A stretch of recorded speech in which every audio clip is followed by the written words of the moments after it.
In the Impact segment tonight, the state-federal showdown over pot legalization. This week, the New Hampshire House of Representatives, they have one there, became the first legislative body to approve legalizing recreational marijuana.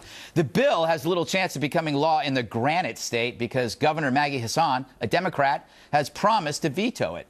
But there are movements in many states to legalize, and of course, voters in Colorado and Washington State did just that in 2012.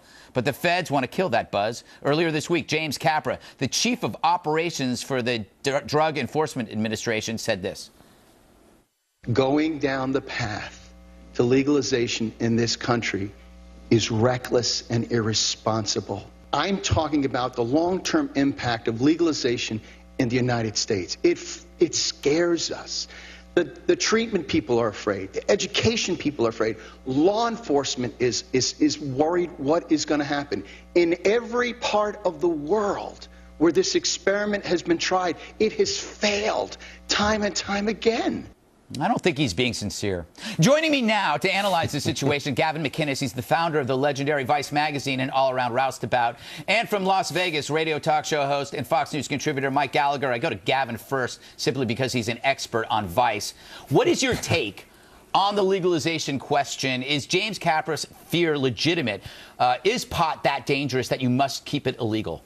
Well, when he's talking, you're thinking, okay, what's the worst-case scenario? Will there be 1.3 million people arrested in 1 year? Will it cost us $1 trillion? We're in the worst-case scenario. It couldn't possibly get worse. And I think the problem with the anti-legalization crowd is they say pot is bad, ergo, it should be legal. Pot is bad.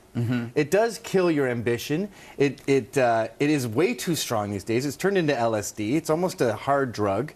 But that doesn't mean it shouldn't be legalized. We have too much faith in the system. The system as it works now is not working. It would be cheaper, there'd be less people incarcerated, and we would be a much more efficient country without it. And he said it hasn't worked anywhere in the world. In Spain and Portugal, it's been a huge success. Okay. Mike, what do you say to that? I mean, Gavin admits pot is bad in many ways, right, but banning it makes it worse.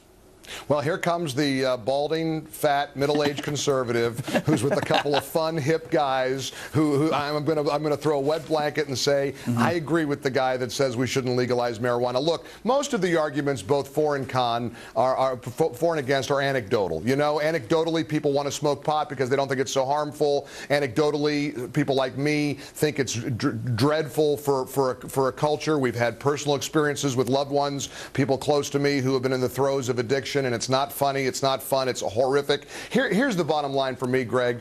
Is our country bettered when we legalize yet another mind-altering substance? That's all. And I don't think, I can't believe that grown adults can't all agree it's not good to make legal yet one more mind-altering substance in our country. It's that simple. I understand there are people who probably can handle it, and there's a great argument against it being a gateway drug. I happen to believe with all of my heart it is a gateway drug because I don't know of one hardened drug addict, heroin, crack cocaine, meth, whatever, that didn't start on marijuana. Come on, we all know that people who get high are looking for a bigger high. But Mike, that's not science or statistics to claim that you know people. You actually have to do the research, and the gateway drug research isn't that strong. It's not. People use personal anecdotes to justify their side, and that's the problem for both sides, I think, not just for your side. Gavin, okay, I believe that both sides lie. The people who want to ban it claim that it's the end of the world if you legalize it. But the legalizers say it's no big deal. They're both wrong, correct? Well, they do themselves a huge disservice by lying about pot and saying, oh, it's great for pain. It's not. I mean, it might be. It is. And go get a tattoo and get back to me. It makes it feel like someone's murdering you with a tiny chainsaw. It is brutal. Yeah. And it helps you. It's the only thing that helps me sleep, really. Xanax, sleeping pills didn't help you sleep. So they call it cannabis, and they pretend it has all these medicinal purposes, and that's a lie, and it's a propaganda scam to get it through. There are, for some, people that go through pain with cancer who cannot tolerate certain drugs. It's good. Well, yes, Mike. But who on my side is lying? I'm not saying it's the end of the world. I'm just asking you guys, do you think society is bettered to legalize yet one more mind-altering substance? I don't think it can get worse, is Mike, what I'm saying. Can I ask you something? Have you ever smoked pot? I have. Listen, I've gotten drunk before. I've smoked pot. It's as bad as it gets because I'm a pretty boring guy. But again, the bottom line is, you guys, I think you would both agree, and Gavin, you're so right about the big lie about medical marijuana. Aren't you suspicious of people who advocate for the legalization of marijuana when they lie about the medicinal benefits I'll tell you what of I'm marijuana? suspicious of. I'm suspicious of the authorities. I'm suspicious of the state. I don't impart all this wisdom to them. I don't trust them to monitor my life. Look at the DMV. Go renew your license if you think these people are so qualified. We can handle our own vices. We can handle our own cigarettes, our own whiskey, our own pot. It's a good argument. It's the strict libertarian position. You ought to say the same thing about crack cocaine or meth or heroin. Yes, that should be legal as well. Yes. And I get that argument. And I respect. Listen, I respect that argument because I do understand it from a libertarian point of view. I just go back to let's not advocate for things that we know aren't helping or better our society. There's nothing good about legalizing another mind-altering. But there's nothing substance, good about Mike. There's nothing good about banning it. We are actually these arrests, these pot arrests, are killing career prospects for so many kids who are basically nonviolent, who got high. Gavin and I, we've talked about this before.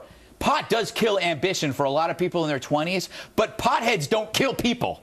And I think that at a certain point, going to prison is not the answer for this. And you say legalization won't help, but putting people in jail makes it worse. And what percentage of criminals are in jail with drug-related causes, from fighting someone who's on their turf to shooting someone to get into the gang's hierarchy? We would kill the whole structure. Yeah. You got to have a moral compass, guys. Right is right, wrong is wrong. Well, I don't trust the state with morality.